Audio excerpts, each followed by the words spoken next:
la integración de la Corte. ¿Por qué?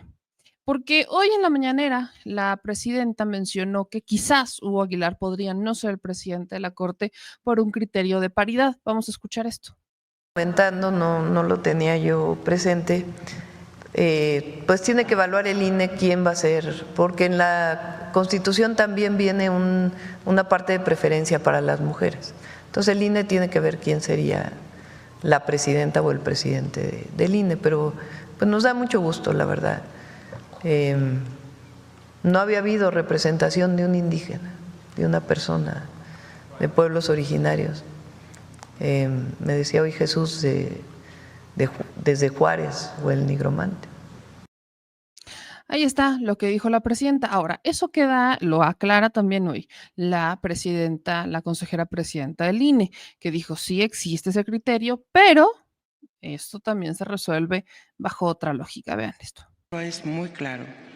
La asignación de cargos inicia con mujeres para dar oportunidad a que sean 5 las mujeres que integren la Suprema Corte de Justicia de la Nación.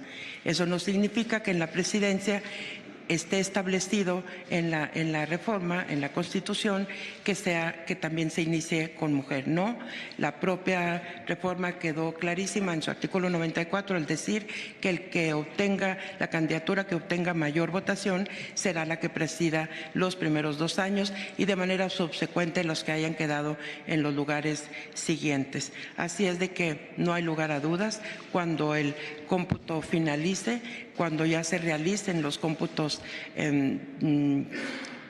por entidad, por circunscripción y por aquí a nivel del Consejo General, estoy segurísima que habremos de otorgar la constancia de mayoría a quien haya obtenido la mayor cantidad de votos en las urnas. Ahí está. ¿De qué se trata lo que está diciendo la consejera presidenta del INE? Vamos a poner lo que dice el artículo 94. Se deposita el ejercicio del Poder Judicial de la Federación en una Suprema Corte de Justicia, en un tribunal electoral, en plenos regionales de tribunales colegiados, Esto es como estaba el párrafo que existía antes de la elección. La Suprema Corte de Justicia se compondrá de 9 integrantes, ministras y ministros, y funcionará en el Pleno. Su presidencia se renovará cada 2 años de manera rotatoria en función del número de votos que obtenga cada candidatura en la elección respectiva, correspondiendo a la presidencia quienes alcancen mayor votación. Cada 4 años, el Pleno elegirá de entre sus miembros al presidente de la Suprema Corte de Justicia de la Nación, el cual no podrá ser reelecto para un periodo inmediatamente posterior. Cada ministro de la Corte de Justicia, al entrar a ejercer su encargo, protestará ante el Senado, etcétera, etcétera. ¿Qué es lo que básicamente está diciendo? Noroña en la tarde habló sobre el transitorio, en que dice que existe un principio que le da la preferencia a las mujeres. Sí es cierto, pero también hay algo que se llama principio de equidad y paridad. Venimos de una corte encabezada por mujer. El principio también marca que vamos a hacer un intercambio. Mujer, hombre, mujer, hombre, mujer, hombre, mujer, hombre. Entonces, como la presidencia de la Corte en este momento estuvo encabezada por una mujer, también ese principio va a regir en el momento de nombrar al presidente de la Corte. La ley dice, y esto, te voy a aceptar lo que también es muy cierto, viendo ya la operación de la reforma, ya viendo la puesta en marcha, queda claro que los legisladores dijeron, vamos a meterle turbo y olvidaron empezar a eliminar ciertas cosas, como por ejemplo esto de que cada 4 años serán los ministros de la Corte los que vayan a hacer, lo tendrían que haber quitado de la ley, está todavía. Entonces, parece que al momento de la premura de meterse con el tema de la reforma y demás, olvidaron eliminar párrafos. Lo tendrían que haber eliminado. ¿Por qué? Porque la presidencia de la Corte es rotativa, 2 años para cada quien. Es decir, voy a poner los cómputos que ya básicamente nos dicen cómo quedó, que es el 99.8%, básicamente están al 100%, por decirlo menos. Ok. Si nos damos cuenta,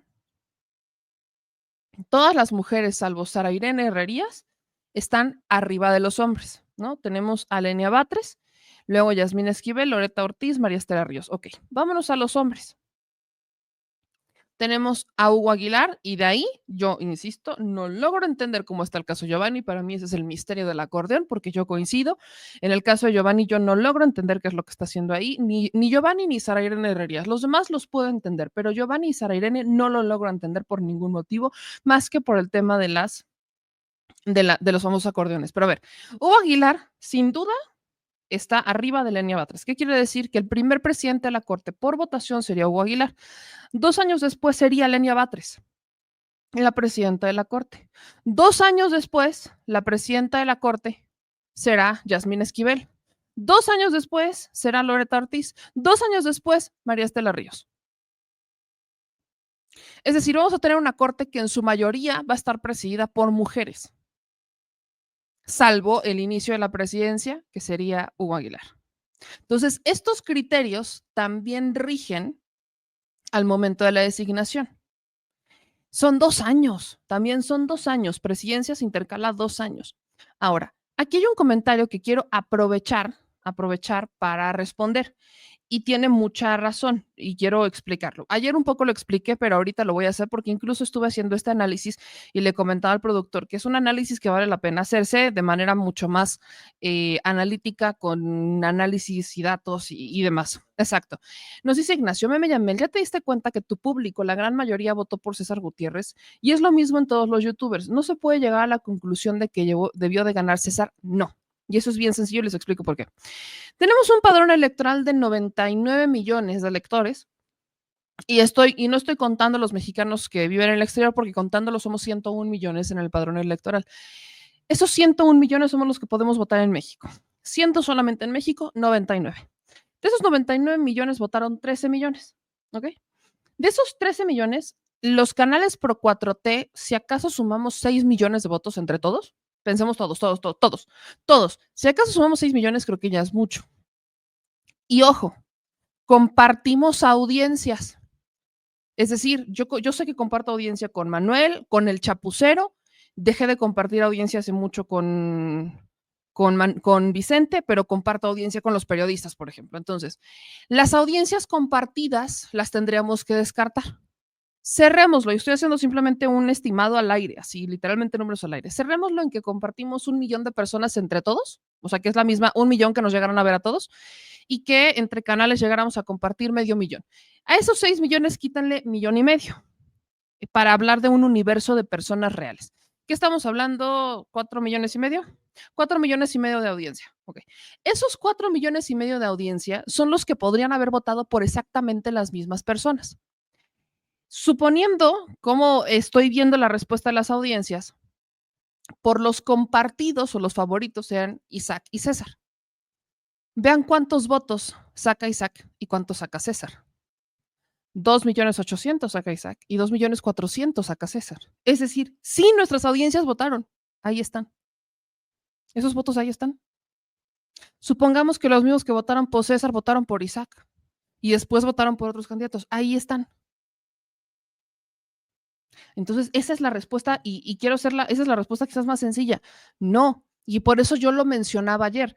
No porque nuestros canales lo vean quiere decir que ese es el universo afuera, porque hay mucha gente que todavía no ve nuestros canales o que no les gusta nuestro tipo de contenido y que prefiere informarse, por ejemplo, con Rompeviento. Pensemos Rompeviento, Federico Anaya. Ahí están 2 millones. O sea, por eso les digo, vámonos a los números. Si nosotros, qué brincos diera yo, ojalá, tuviéramos 99 millones de personas de audiencia, ya estaríamos, ahí sí digo, espérense tantito, ¿no? Si llegáramos a esos 99 millones de audiencia, porque ojo, cuando yo hablo de, por ejemplo, los resultados que tuvimos en visualizaciones el año pasado, que fueron 75 millones de visualizaciones, no hablo de 75 millones de suscriptores. La suscripción ya involucra algo más que una visualización. O sea, alguien que se suscriba a tu canal es porque ya generaste una cierta confianza y quiere volverte a ver, porque le está gustando el contenido. Hay personas que solamente entran, ven el video y se van. Entonces, a eso voy. Los alcances de video son una métrica muy distinta a los suscriptores. Los suscriptores son a quienes llegamos con mayor influencia, vamos a llamarle. Por eso es que les digo, no necesariamente tenemos a todos, ¿me explico? para que lo tengamos muy claro. Y no, ni siquiera porque dice, Pera, que quieren tapar que se hizo, tú trabajas en el Canal 11, que no, pues sí, trabajo en el Canal 11, pero tampoco puedo decir que como trabajé en el Canal 11, llego a una influencia, porque en el Canal 11, en el programa en el que estuvo, no hablamos sobre los candidatos al Poder Judicial. Si acaso entrevistamos a Saldívar una vez, pero no hablamos de candidatos en el Canal 11. Entonces, sí, por eso quería dejar muy claro esto. Dice Jessy, yo te veo a ti, a Manuel y a Vicente, ven, o sea, si nos ponemos a hacer un análisis, veo a muchas personas que comparten, o sea, compartimos las audiencias y es normal. Dice, yo escucho a Meme, los periodistas y Manuel Pedrero, ¿me explico? O sea, no podemos decir, y por eso sí quiero que lo tengamos muy claro, para mí el mensaje es ese, no por mucho que yo por eso apliqué la misma de yo no voy a decir por quién voté, ni les iba a pasar mi acordeón, yo preferí darles las entrevistas, hacerles una guía para que sepan cómo votar, cómo se usan las boletas, cómo hacer el simulado, cómo utilizarlo. Yo de verdad preferí toda esa, o sea, yo preferí toda esa dinámica que decirles por quién voté yo. ¿Por qué? Porque yo sí sigo creyendo, y esa es muy mi humilde opinión, y respeto a los demás compañeros que hicieron público su voto, está bien, no, o sea, no estoy diciendo que esté bien o mal, yo solo estoy diciendo que mi decisión es distinta, que fue un poco similar a la decisión que tomamos cuando fue la interna de Morena, de yo no me quise meter en la interna de Morena, aunque yo tenía clarísima mi preferencia desde el día 1. Y también dije, voy a dejar que sus propuestas en la interna me terminen de convencer. O sea, me acuerdo perfecto que dije, yo voy a esperar que en la interna me terminen de convencer, pero nunca les dije quién fue mi gallo, mi gallina para la interna.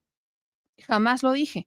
Entonces, esta parte sí la tengo bastante clara y por eso la quería explicar. Ahora, cuando les digo que no comparto audiencia con Vicente, no quiero decir que no haya gente que sigue viendo a Vicente que me ve a mí. Estoy diciendo que en las métricas que nos enseña YouTube, ya no es tan significativa la audiencia que comparto con Vicente como la que comparto con Manuel o la que comparto con con Chapucero, perdón, o con Sin embargo. A eso me refiero. Yo sé que me ven a mí, que ven a Vicente, lo tengo clarísimo, pero ya no es tan significativa la audiencia como lo era, por ejemplo, en 2021. Y por eso ya no, a mí no me aparece, ¿me explico? Esa es la única parte que ahí está. Dice Adriana Pachuca, no defiendas lo indefendible. César Gutiérrez Priego, pero mucha gente votamos por el acordeón de Morena. Es que no me mezclen peras con manzanas. Ojo, no mezclen peras con manzanas. Y lo quiero dejar bien claro. Una cosa es que mucha gente votara por César, sí, claro que sí, pero no, y eso aplica para hoy, para siempre, pero no quiere decir que todos. Tampoco estoy diciendo ni estoy justificando los acordeones.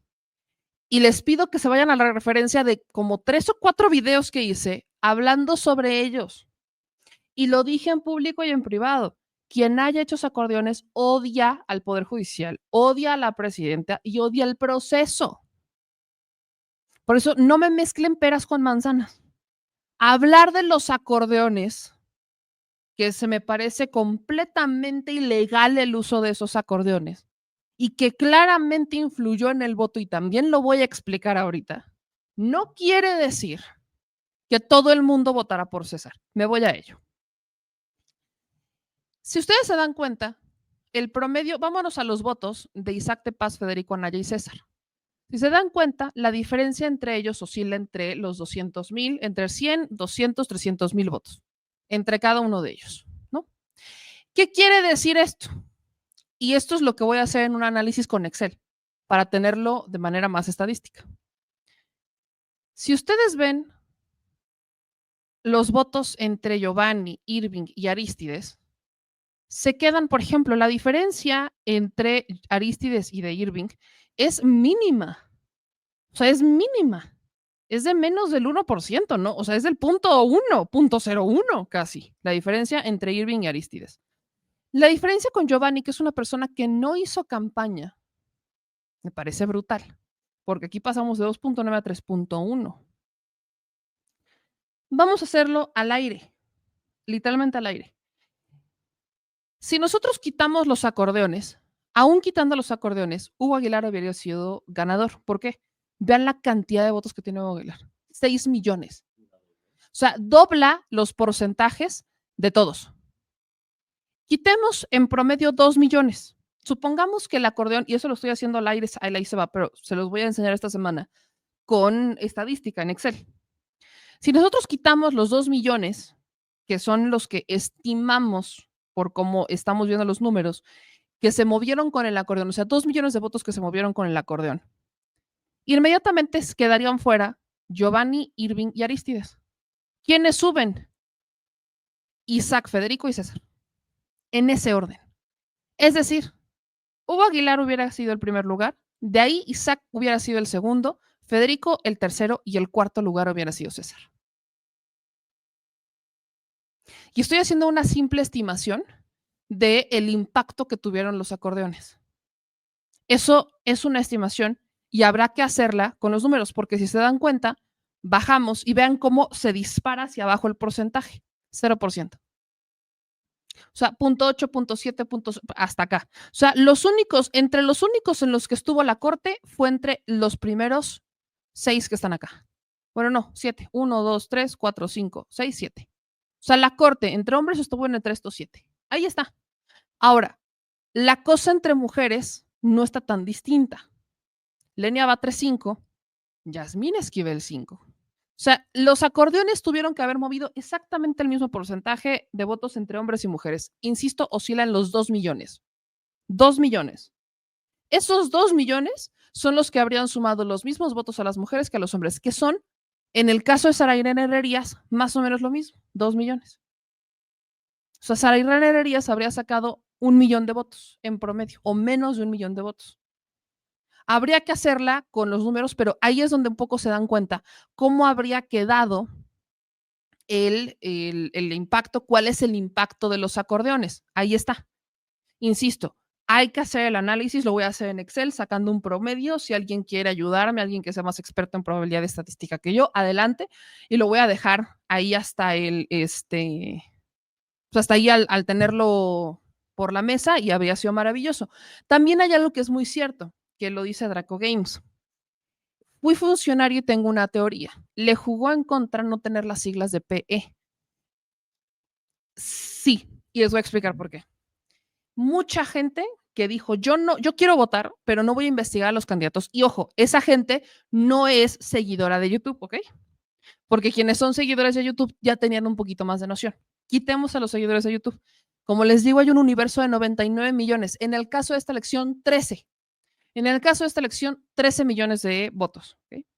Esos 13 millones, los youtubers teníamos 4 y medio. Entre los youtubers por 4T teníamos 4 y medio de esos 13 millones. No son ni siquiera la mayoría. Okay. Y estoy haciendo simplemente el universo al tanteo. Muchas personas que dijeron, y yo vi las campañas que se hicieron en redes sociales también, en Twitter, en Facebook, y muchas personas decían, vota todo PE. Vota todo PE. Ante la duda, vota PE. Entonces, sí, puede ser que muchas personas dijeran PE, pues estos son los PE, los primeros que están aquí, pues PE. Y César era el último en la lista. Y no era PE, era PL. Yo aquí les expliqué, no se confíen, porque entre los del PE y PL se filtraron varios indeseables. O sea, los filtros de los comités de evaluación sí estuvieron, dejaron espacios para que se filtraran personajes. Por ejemplo, en el Poder Legislativo se les filtró el abogado de Juan Collado, que a mí alguien me explique. Creo que Sodi se filtró por el Poder Ejecutivo. Entonces, yo sí se los expliqué, les dije, aguas con el votar PE y aguas, o sea, búsquenle más. Pero sí, también es posible que esto pasara. También esto es posible que pasara. Y aquí hay algo que dice, que estaba diciendo, si no estoy mal, Víctor MX. Déjenme lo leo a ver si lo rescaté por acá. A ver si lo rescato por aquí. A ver, que es a ver, o si me ayuda Víctor MX a volverlo a poner. Su último comentario, porque lo acabo de ver y justo se me perdió.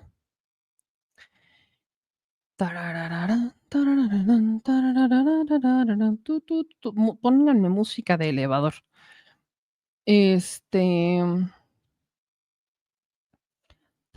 Acá está, ¿Cómo fue posible que las mujeres tuvieran más votos que los hombres si era parejo? Un voto es equitativo dividido a 1 entre los dos géneros.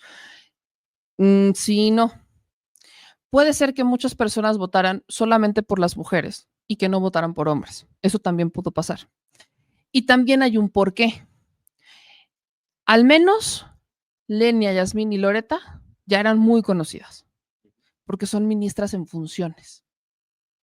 Incluso mucha gente opositora a los perfiles pro 4T se pudo dejar llevar por el EF, bajo el decir, bueno, si en este momento están en funciones, ya tienen experiencia, ya saben qué van a hacer ellas. Esa también pudo ser una lógica. No podemos tener certeza de todas las lógicas que ocurrieron en la votación, porque estamos hablando de 13 millones de universos posibles. Y no soy Doctor Strange, por más que yo quisiera y que de verdad lo intento, no soy Doctor Strange. Entonces, 13 millones de universos, literal, cada cabeza es un mundo y son 13 millones de posibilidades. Y dentro de esas 13 millones hay un universo aún mayor porque tenías 9 boletas. Entonces, multiplíqueme 13 por 9. O más bien 13 por 6. 13 por 6 y te da el número de posibilidades de voto de las personas. Y todavía podemos multiplicarlo por 1001 posibilidades más, que tendrías que multiplicarlo por las distintas posibilidades que tienes de votar en una elección. Puedes votar por 1, por 2, por 3, por 9, por 1, por 6, o sea, es complejo. Pero esa también pudo ser una lógica, que hubiera gente que igual y no las conocía, pero sabía que EF significaba en funciones y que dijera, bueno, por experiencia, van EF. Además, eran las más públicas, eran las más públicas. Y hay un factor que también es una pregunta legítima. ¿Por qué si ya eran las más conocidas y Hugo no, Hugo saca 6 millones y las demás no? Y ahí es el factor que yo les comentaba ayer. Hay un factor que es eterno, que es el de subestimar a los pueblos originarios. Los subestiman históricamente y son los que más se organizan. Permítanme compartirles nada más. O sea, de verdad, nos quejamos de a veces de que no se hablan de estos temas y se tendrían que hablar más. La organización que tienen los pueblos originarios no la ganamos ni yendo a bailar a Chalma. Vean las fotos. Estas son fotos de las redes sociales de Hugo Aguilar. Yo no lo veo en un solo evento solo, con puras comunidades y pueblos afromexicanos. Se les ha subestimado históricamente a los pueblos indígenas. Se les ha subestimado y son los que mayor capacidad de organización tienen. Y eso está comprobadísimo. La capacidad de organización, de autodeterminación, de participación de los pueblos indígenas es muy importante. Por eso es que han luchado históricamente por sus derechos. Entonces, cuando sale Pedrito Ferriz, porque yo sí lo voy a decir que nadie lo conoce, Pedrito, mi niño, no, a ver, chiquito, Pedrito, no esperamos que tú lo conozcas. La capacidad mental no te da para mucho. Tampoco esperamos milagros. Pedrito, no esperamos que tú lo conozcas. Zapatita, Laurita Zapata, Alarraqui, no esperamos que ustedes lo conozcan, no, no, ¿qué? O sea, esperar que ustedes lo conozcan sería hasta un insulto genuino. ¿Por qué? Porque ustedes viven en un mundo de burbuja, en una élite dorada, que ni siquiera ubica que existen pueblos originarios afromexicanos. Es más, le dicen afromexicanos y dicen, no es cierto, son de Haití. No, hermano, hay pueblos afromexicanos. Muchas veces, permítanme me decían mucho, y es uno de los mitos que yo me enteré incluso apenas. ¿Por qué a las del cabello chino en México les decimos chinas? Bien sencillo. Este es un término que viene de la época del mestizaje. Y es algo que sobre todo es más conocido, por ejemplo, en Uruguay y en Argentina. Pero aquí en México es referido a las personas que tenemos ascendencia, y esto para mí es incluso hasta revelador, de la época del mestizaje, que vienen de la época, o sea, parte del cabello chino lo tenían aquellas personas que venían de ascendencia ameridiana y africana. O sea, el cabello chino es algo más emblemático de la raza de color. Entonces, ¿qué es lo que pasó cuando en la época del mestizaje se casaban o tenían, o sea, se daba el mestizaje entre los que se daban, por ejemplo, los ameridianos y los africanos? se sigue reforzando mucho esa teoría de que los africanos eran los que empezaron a llegar, son como la primera población que se empezó a mover, ¿no? Siempre se ha reforzado esa teoría de las muchas que existen. Entonces, el término chino, del cabello chino, es una manera en la que la élite, porque incluso es racista, era racista, ya hoy lo hemos normalizado, pues tengo el cabello chino, en el que la élite le decía a este mestizaje, este mestizaje que se da. Entonces, hablemos de los africanos desde la época, africanos en México desde la época del mestizaje y antes. Por eso yo cuestiono mucho el cómo cuestionan el caso de, quizás en redes sociales no lo conocemos, pero incluso eso es una muestra muy importante para entender algo. A los pueblos originarios no llegan siempre las redes sociales y aquellos que son de pueblos originarios no necesariamente tienen Twitter. Y Twitter no puede ser referencia. O sea, no volvemos a la máxima de lo que hemos platicado y que de hecho ya me lo preguntaban. Cuando estamos hablando de Internet para todas y todos, debe de llegar a esas comunidades a las que no llega porque para las empresas de Internet no les es redituable porque saben que no se los van a pagar porque no les alcanza poner el Internet en las comunidades más alejadas en donde están los pueblos originarios. No les alcanza, ¿para qué? O sea, saben que no la van a pagar, no es negocio, no paso por ahí. Ahora sí que ni existe. Tal cual. ¿De quién es obligación entonces poner el Internet para que entonces esas redes sociales lleguen y demás? Del Estado. Y está avanzando en ello. ¿Va retrasado? Sí, pero está avanzando en ello. ¿Cuál es la forma de comunicación? Y yo se los platicaba cuando fue este foro organizado por el presidente López Obrador de los comunicadores, que uno de los reclamos que yo más vi y que con justa razón lo hacen es el de las radios comunitarias. Y nunca se me va a salir de la cabeza el argumento que dieron. En las, o sea, mencionaban, palabras más, palabras menos, que antes de las redes estaba la televisión y el radio. Luego llegaron las redes, pero la radio comunitaria siempre existió y es a la que nunca apelan. Y sí es cierto. En la época del radio y televisión concesionada ya estaba el radio comunitaria. Las radios comunitarias ya estaban antes de las redes sociales. Entonces se le quiere dar mucho impulso a las redes sociales por el alcance que tienen, pero la organización y la comunicación que tienen la radio comunitaria es muy importante. De hecho, una de las quejas que tienen las radios comunitarias es que bajo la ley que existe de radio y televisión, los obligan a actuar como redes privadas y a meter comerciales de productos que ni siquiera se venden porque ni siquiera existen.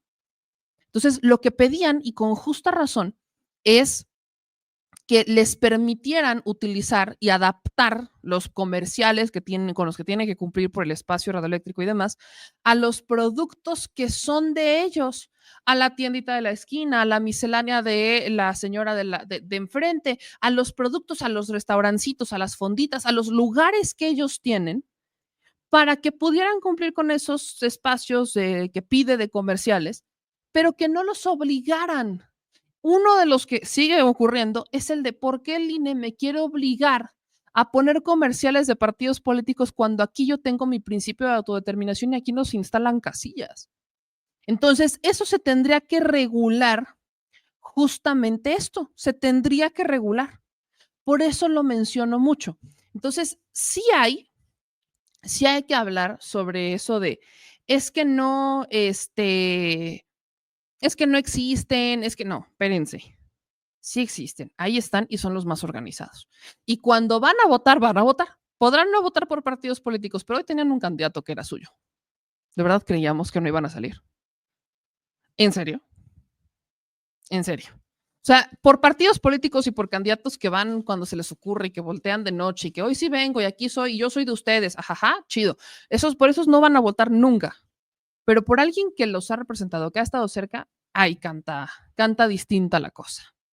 Canta contrario a la cosa.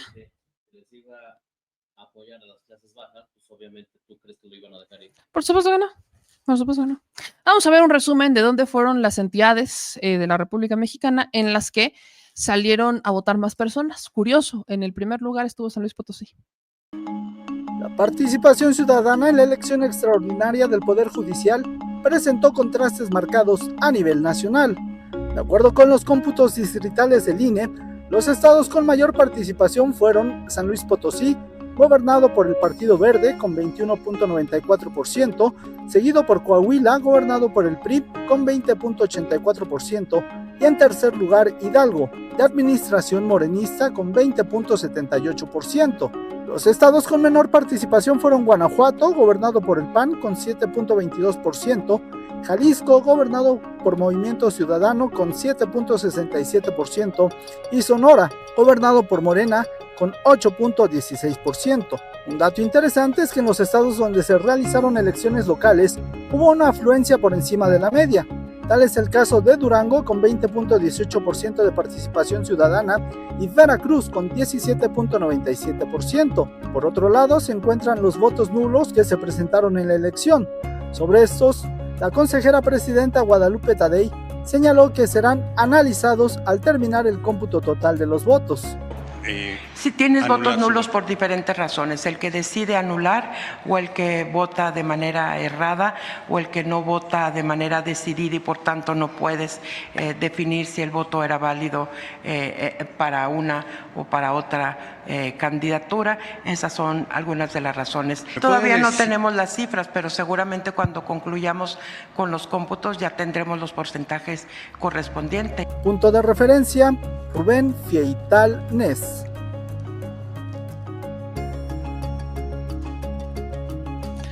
Pues ahí está. Nosotros estaremos haciendo nuestro Excelito y se los estaremos pasando para que también vean en dónde estuvieron los más votos y para qué y quién.